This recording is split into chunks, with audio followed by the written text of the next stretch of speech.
This is a video for my fellow Mets fans, and the topic of the only topic that's going on right now, the most popular topic. It's not the possibilities of getting this guy, getting that guy, and moving this guy over. The topic right now is Pete Alonso. Pete Alonso is the elephant in the room, and I ask myself, who's at fault here? Who is at fault at this current time? Once upon a time, Pete Alonso was offered 7 years, 159, 168, right? And Pete decided, I don't want that. I want more. So as a player, what are you doing in that moment? You're betting on yourself. You're taking a chance. You are putting extra pressure. Now let's just say if you go into the season and you have a contract, you're good. There's pressure there, period. I don't care what any seasoned veteran says. There's just a normal pressure that comes with professional sports.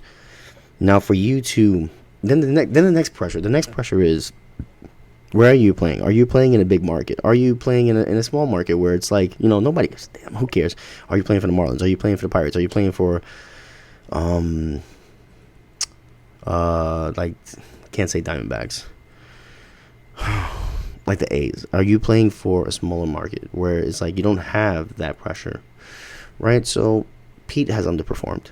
Pete hasn't met his own expectations, right? So, I would have taken the offer. Then. And who's to say that he would have performed differently had he taken that offer? We don't know that. We can only speculate, right? But back to whose fault this is. And currently, today, I put blame on Scott Boras for just making this into a saga, making this into, hey, Pete is worth triple the amount of what you guys are offering. I get it. Everyone wants the bag. And that's fine. That is fine, because that's, there's nothing wrong with that. But you gotta be deserving of the bag. You have to be deserving of the bag. If you want, let's say Pete wants 5 years. I want 5 years, 180 mil. Right? Which is pretty much double the amount, right? I want double the amount. I want 5 years. I want to opt out after 2 years. You want a really good contract from what you're being offered, right? Let's say. You got to be worth that contract. You got to be worth it, because right now, to be honest with you, he's underperformed and he's not worth what he wants. He's not worth what Scott Boras is throwing at Steve Cohen's head. And for fans to sit and boo David Stearns, to boo Stearns, is just like, it makes no sense. Look what Stearns did last season with what he had. So just imagine what he can do moving forward, getting good pieces.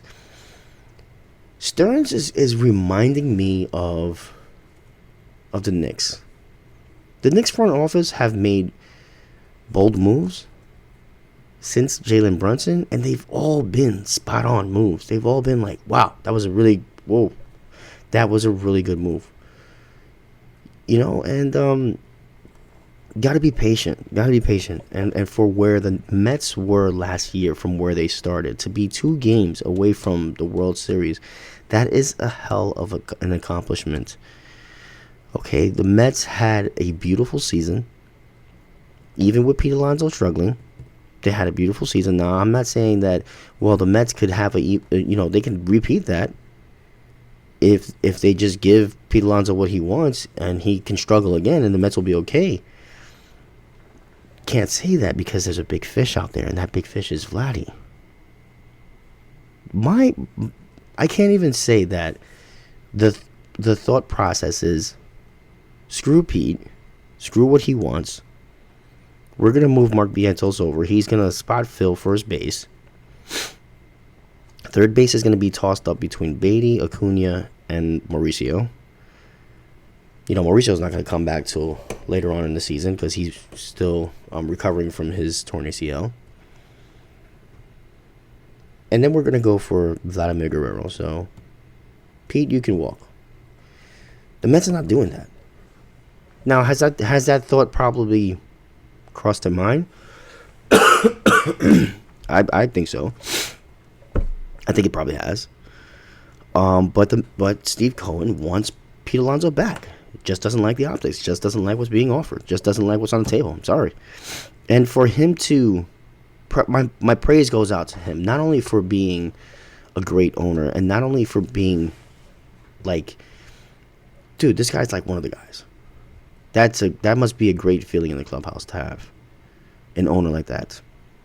For him to be an owner and be front and center on Amazing Day, and like really lay down the truth and be as transparent as possible, and be this owner that is not like any other owner, who plays behind the scenes, answers a few questions, dances around everything that's asked. My praises go out to him for that. And obviously he knows that Pete is loved. And Pete is loved. Pete is popular, even with the down season that he's had, even with what all the bullcrap that's going on now. Pete is still loved. But at the end of the day, if the Mets move on, Pete Alonso goes to Toronto, or he goes to San Francisco, wherever he ends up, if he doesn't end up being a Met, season starts, people are not going to say, well, the Mets didn't try hard enough, because everything has been tried. The Mets have held off, but you can only hold off for so long. You can only hold off for so long. So I'm hoping that something is resolved, whether it's sign Pete or not. I really am, and I wish the best for Pete. I really, really do wish the best for Pete. And who knows? Pete probably needs to change the scenery, especially after what's going on now. He probably can use a change of scenery. And hopefully there's something up the Mets sleeve where they can sign Vladdy. They can get Vladdy to New York.